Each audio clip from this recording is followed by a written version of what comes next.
Kejarlah kasih itu, dan usahakanlah dirimu memperoleh karunia-karunia roh, terutama karunia untuk bernubuat. Siapa yang berkata-kata dengan bahasa roh, tidak berkata-kata kepada manusia, tetapi kepada Allah. Sebab tidak ada seorang pun yang mengerti bahasanya. Oleh roh ia mengucapkan hal-hal yang rahasia. Tetapi siapa yang bernubuat, ia berkata-kata kepada manusia. Ia membangun, menasihati, dan menghibur. Siapa yang berkata-kata dengan bahasa roh, ia membangun dirinya sendiri. Tetapi siapa yang bernubuat, ia membangun jemaat. Aku suka supaya kamu semua berkata-kata dengan bahasa roh. Tetapi lebih daripada itu, supaya kamu bernubuat. Sebab orang yang bernubuat lebih berharga daripada orang yang berkata-kata dengan bahasa roh, kecuali kalau orang itu juga menafsirkannya, sehingga jemaat dapat dibangun. Jadi saudara-saudara, jika aku datang kepadamu dan berkata-kata dengan bahasa roh, apakah gunanya itu bagimu? Jika aku tidak menyampaikan kepadamu penyataan Allah, atau pengetahuan, atau nubuat, atau pengajaran, sama halnya dengan alat-alat yang tidak berjiwa, tetapi yang berbunyi, seperti seruling dan kecapi. Bagaimanakah orang dapat mengetahui lagu apakah yang dimainkan seruling atau kecapi, kalau keduanya tidak mengeluarkan bunyi yang berbeda? Atau jika nafiri tidak mengeluarkan bunyi yang terang, siapakah yang menyiapkan diri untuk berperang? Demikianlah juga kamu yang berkata-kata dengan bahasa roh. Jika kamu tidak mempergunakan kata-kata yang jelas, bagaimanakah orang dapat mengerti apa yang kamu katakan? Kata-katamu sia-sia saja kamu ucapkan di udara. Ada banyak, entah berapa banyak macam bahasa di dunia. Sekalipun demikian, tidak ada satupun di antaranya yang mempunyai bunyi yang tidak berarti. Tetapi jika aku tidak mengetahui arti bahasa itu, aku menjadi orang asing bagi dia yang mempergunakannya, dan dia orang asing bagiku. Demikian pula dengan kamu. Kamu memang berusaha untuk memperoleh karunia-karunia roh, tetapi lebih daripada itu, hendaklah kamu berusaha mempergunakannya untuk membangun jemaat. Karena itu, siapa yang berkata-kata dengan bahasa roh, ia harus berdoa supaya kepadanya diberikan juga karunia untuk menafsirkannya. Sebab jika aku berdoa dengan bahasa roh, maka rohkulah yang berdoa, tetapi akal budiku tidak turut berdoa. Jadi apakah yang harus kubuat? Aku akan berdoa dengan rohku, tetapi aku akan berdoa juga dengan akal budiku. Aku akan menyanyi dan memuji dengan rohku, tetapi aku akan menyanyi dan memuji juga dengan akal budiku. Sebab jika engkau mengucap syukur dengan rohmu saja, bagaimanakah orang biasa yang hadir sebagai pendengar dapat mengatakan amin atas pengucapan syukurmu? Bukankah ia tidak tahu apa yang engkau katakan? Sebab sekalipun pengucapan syukurmu itu sangat baik, tetapi orang lain tidak dibangun olehnya. Aku mengucap syukur kepada Allah bahwa aku berkata-kata dengan bahasa roh lebih daripada kamu semua. Tetapi dalam pertemuan jemaat, aku lebih suka mengucapkan 5 kata yang dapat dimengerti untuk mengajar orang lain juga, daripada beribu-ribu kata dengan bahasa roh. Saudara-saudara, janganlah sama seperti anak-anak dalam pemikiranmu. Jadilah anak-anak dalam kejahatan, tetapi orang dewasa dalam pemikiranmu. Dalam hukum Taurat ada tertulis, oleh orang-orang yang mempunyai bahasa lain dan oleh mulut orang-orang asing, aku akan berbicara kepada bangsa ini. Namun demikian mereka tidak akan mendengarkan aku, firman Tuhan. Karena itu, karunia bahasa roh adalah tanda, bukan untuk orang yang beriman, tetapi untuk orang yang tidak beriman. Sedangkan karunia untuk bernubuat adalah tanda, bukan untuk orang yang tidak beriman, tetapi untuk orang yang beriman. Jadi, kalau seluruh jemaat berkumpul bersama-sama dan tiap-tiap orang berkata-kata dengan bahasa roh, lalu masuklah orang-orang luar atau orang-orang yang tidak beriman, tidakkah akan mereka katakan bahwa kamu gila? Tetapi kalau semua bernubuat, lalu masuk orang yang tidak beriman atau orang baru, ia akan diyakinkan oleh semua dan diselidiki oleh semua. Segala rahasia yang terkandung di dalam hatinya akan menjadi nyata, sehingga ia akan sujud menyembah Allah dan mengaku, sungguh Allah ada di tengah-tengah kamu. Jadi bagaimana sekarang saudara-saudara? Bila mana kamu berkumpul, hendaklah tiap-tiap orang mempersembahkan sesuatu. Yang seorang mazmur, yang lain pengajaran, atau penyataan Allah, atau karunia bahasa roh, atau karunia untuk menafsirkan bahasa roh. Tetapi semuanya itu harus dipergunakan untuk membangun. Jika ada yang berkata-kata dengan bahasa roh, biarlah 2 atau sebanyak-banyaknya 3 orang, seorang demi seorang, dan harus ada seorang lain untuk menafsirkannya. Jika tidak ada orang yang dapat menafsirkannya, hendaklah mereka berdiam diri dalam pertemuan jemaat, dan hanya boleh berkata-kata kepada dirinya sendiri dan kepada Allah. Tentang nabi-nabi, baiklah 2 atau 3 orang diantaranya berkata-kata, dan yang lain menanggapi apa yang mereka katakan. Tetapi jika seorang lain yang duduk di situ mendapat penyataan, maka yang pertama itu harus berdiam diri. Sebab kamu semua boleh bernubuat seorang demi seorang, sehingga kamu semua dapat belajar dan beroleh kekuatan. Karunia nabi takluk kepada nabi-nabi.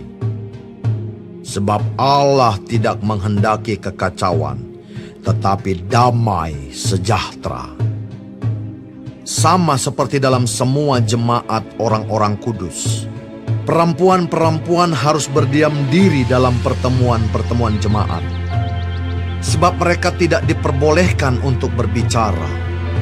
Mereka harus menundukkan diri, seperti yang dikatakan juga oleh hukum Taurat. Jika mereka ingin mengetahui sesuatu, baiklah mereka menanyakannya kepada suaminya di rumah, sebab tidak sopan bagi perempuan untuk berbicara dalam pertemuan jemaat. Atau adakah firman Allah mulai dari kamu? Atau hanya kepada kamu sajakah firman itu telah datang? Jika seorang menganggap dirinya nabi atau orang yang mendapat karunia rohani, ia harus sadar bahwa apa yang kukatakan kepadamu adalah perintah Tuhan. Tetapi jika ia tidak mengindahkannya, janganlah kamu mengindahkan dia. Karena itu, saudara-saudaraku, usahakanlah dirimu untuk memperoleh karunia untuk bernubuat, dan janganlah melarang orang yang berkata-kata dengan bahasa roh. Tetapi segala sesuatu harus berlangsung dengan sopan dan teratur.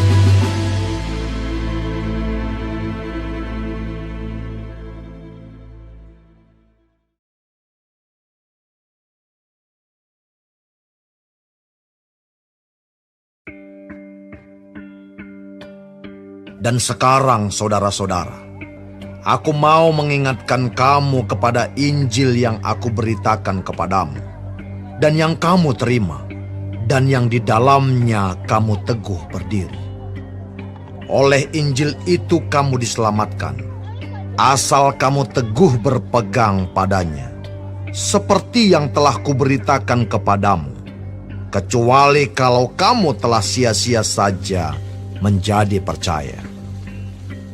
Sebab yang sangat penting telah kusampaikan kepadamu, yaitu apa yang telah kuterima sendiri, ialah bahwa Kristus telah mati karena dosa-dosa kita, sesuai dengan kitab suci, bahwa Ia telah dikuburkan, dan bahwa Ia telah dibangkitkan pada hari yang ketiga, sesuai dengan kitab suci, bahwa Ia telah menampakkan diri kepada Kefas dan kemudian kepada ke-12 muridnya. Sesudah itu, Ia menampakkan diri kepada lebih dari 500 saudara sekaligus. Kebanyakan dari mereka masih hidup sampai sekarang, tetapi beberapa di antaranya telah meninggal. Selanjutnya, Ia menampakkan diri kepada Yakobus, kemudian kepada semua rasul. Dan yang paling akhir dari semuanya, Ia menampakkan diri juga kepadaku, sama seperti kepada anak yang lahir sebelum waktunya.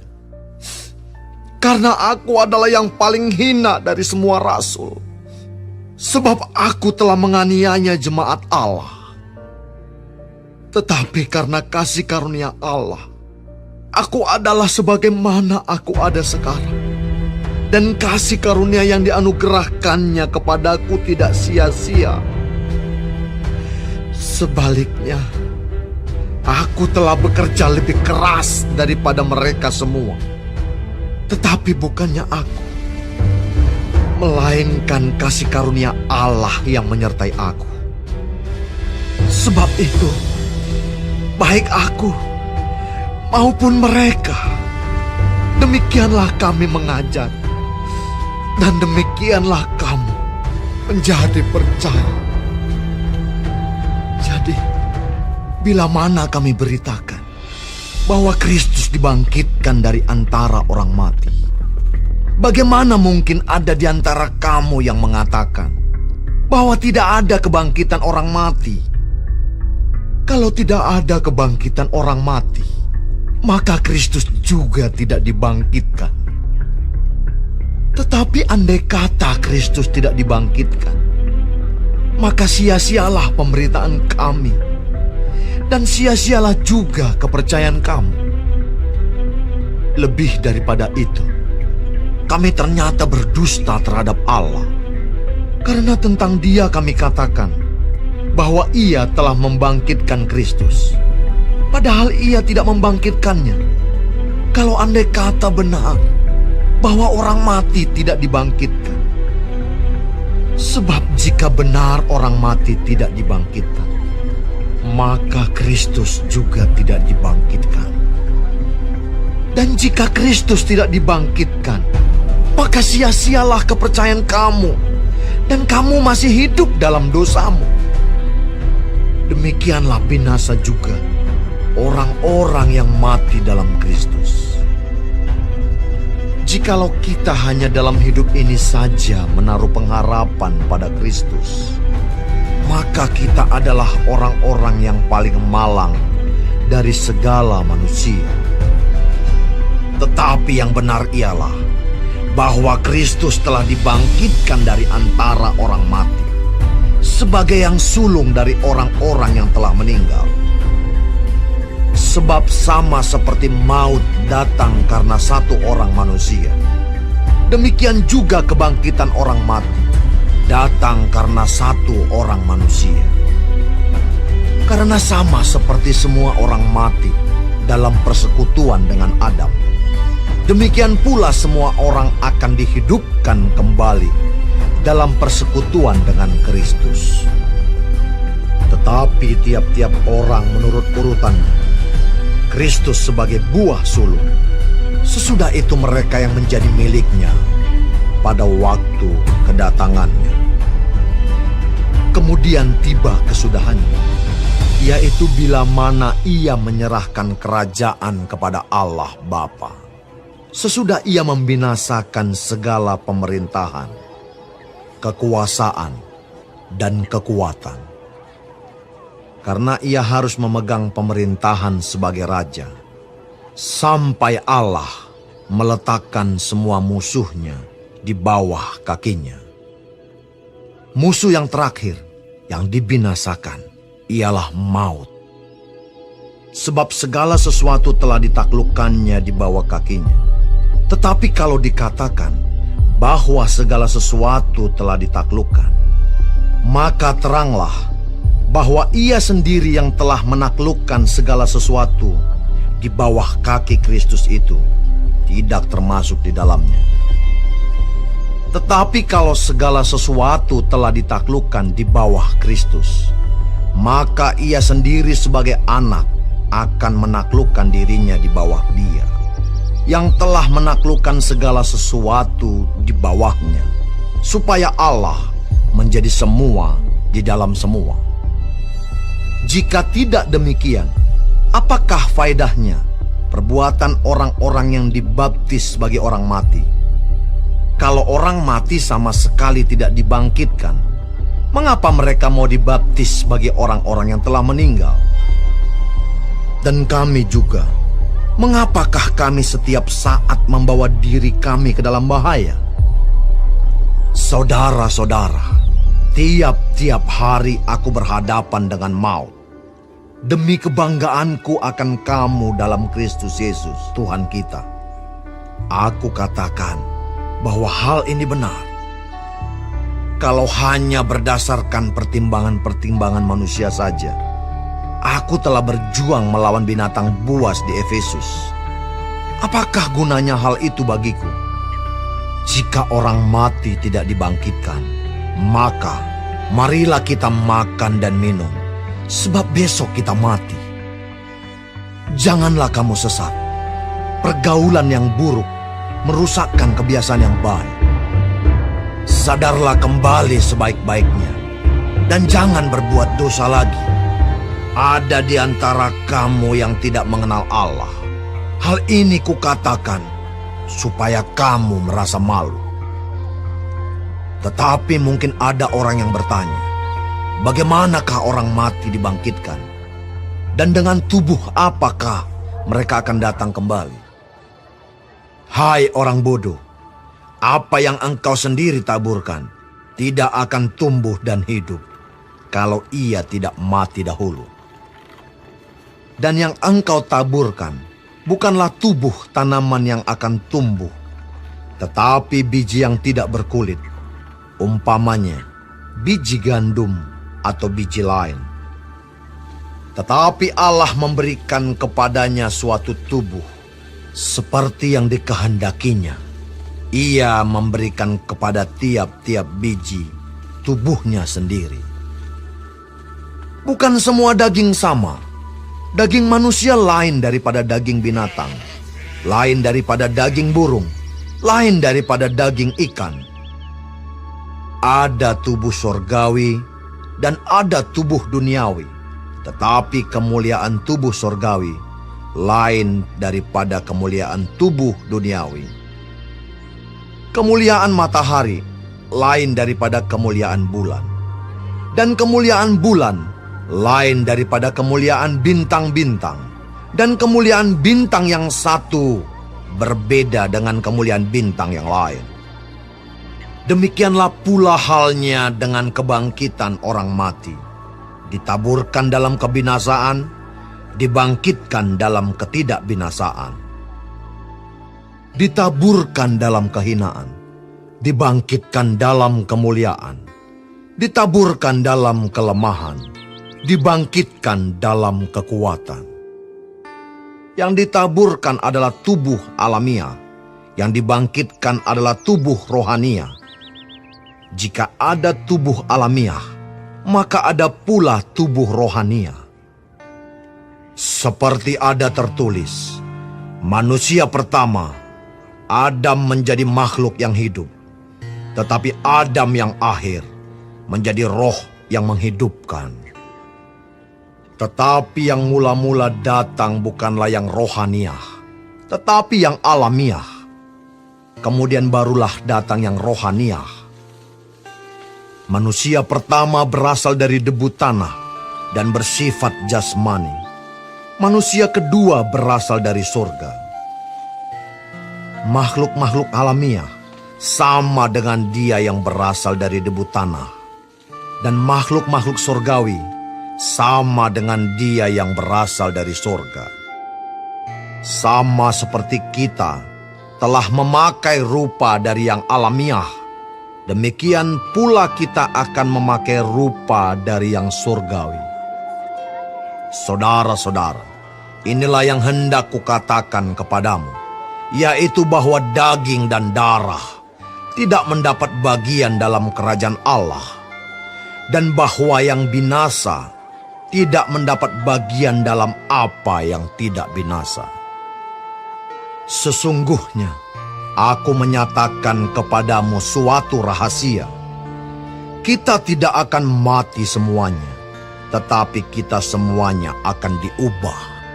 Dalam sekejap mata, pada waktu bunyi nafiri yang terakhir. Sebab nafiri akan berbunyi, dan orang-orang mati akan dibangkitkan dalam keadaan yang tidak dapat binasa, dan kita semua akan diubah. Karena yang dapat binasa ini harus mengenakan yang tidak dapat binasa, dan yang dapat mati ini harus mengenakan yang tidak dapat mati.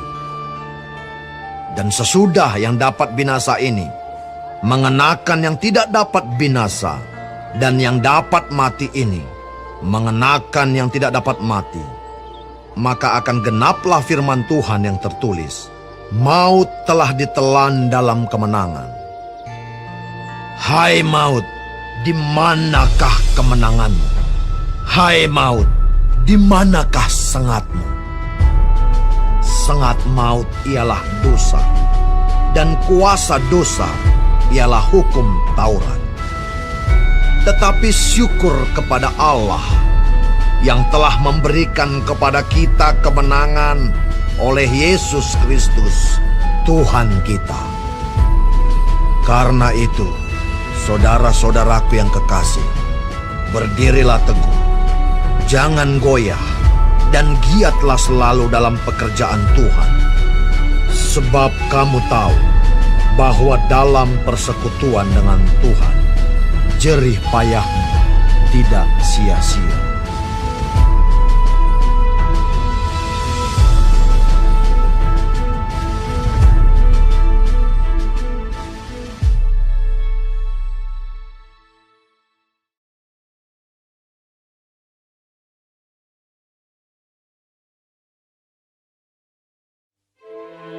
Tentang pengumpulan uang bagi orang-orang kudus, hendaklah kamu berbuat sesuai dengan petunjuk-petunjuk yang kuberikan kepada jemaat-jemaat di Galatia. Pada hari pertama dari tiap-tiap minggu, hendaklah kamu masing-masing, sesuai dengan apa yang kamu peroleh, menyisihkan sesuatu dan menyimpannya di rumah, supaya jangan pengumpulan itu baru diadakan kalau aku datang. Sesudah aku tiba, aku akan mengutus orang-orang yang kamu anggap layak dengan surat ke Yerusalem untuk menyampaikan pemberianmu. Kalau ternyata penting bahwa aku juga pergi, maka mereka akan pergi bersama-sama dengan aku. Aku akan datang kepadamu sesudah aku melintasi Makedonia, sebab aku akan melintasi Makedonia. Dan di Korintus, mungkin aku akan tinggal beberapa lamanya dengan kamu. Atau mungkin aku akan tinggal selama musim dingin, sehingga kamu dapat menolong aku untuk melanjutkan perjalananku. Sebab sekarang aku tidak mau melihat kamu hanya sepintas lalu saja. Aku harap dapat tinggal agak lama dengan kamu, jika diperkenankan Tuhan. Tetapi aku akan tinggal di Efesus sampai hari raya Pentakosta, sebab di sini banyak kesempatan bagiku untuk mengerjakan pekerjaan yang besar dan penting, sekalipun ada banyak penentang. Jika Timotius datang kepadamu, usahakanlah supaya ia berada di tengah-tengah kamu tanpa takut, sebab ia mengerjakan pekerjaan Tuhan sama seperti aku. Jadi janganlah ada orang yang menganggapnya rendah, tetapi tolonglah dia, supaya ia melanjutkan perjalanannya dengan selamat, agar ia datang kembali kepadaku, sebab aku di sini menunggu kedatangannya bersama-sama dengan saudara-saudara yang lain. Tentang saudara Apolos, telah berulang-ulang aku mendesaknya untuk bersama-sama dengan saudara-saudara lain mengunjungi kamu, tetapi ia sama sekali tidak mau datang sekarang. Kalau ada kesempatan baik nanti, ia akan datang. Berjaga-jagalah, berdirilah dengan teguh dalam iman, bersikaplah sebagai laki-laki, dan tetap kuat. Lakukanlah segala pekerjaanmu dalam kasih. Ada suatu permintaan lagi kepadamu, saudara-saudara. Kamu tahu bahwa Stefanus dan keluarganya adalah orang-orang yang pertama-tama bertobat di Akaya, dan bahwa mereka telah mengabdikan diri kepada pelayanan orang-orang kudus. Karena itu taatilah orang-orang yang demikian, dan setiap orang yang turut bekerja dan berjerih payah. Aku bergembira atas kedatangan Stefanus, Fortunatus, dan Akaikus, karena mereka melengkapi apa yang masih kurang padamu. Karena mereka menyegarkan rohku dan roh kamu. Hargailah orang-orang yang demikian. Salam kepadamu dari jemaat-jemaat di Asia Kecil, Aquila, Priscilla, dan jemaat di rumah mereka, menyampaikan berlimpah-limpah salam kepadamu. Salam kepadamu dari saudara-saudara semuanya. Sampaikanlah salam seorang kepada yang lain dengan cium kudus. Dengan tanganku sendiri aku menulis ini. Salam dari Paulus. Siapa yang tidak mengasihi Tuhan, terkutuklah ia. Maranatha. Kasih karunia Tuhan Yesus menyertai kamu. Kasihku menyertai kamu sekalian dalam Kristus Yesus.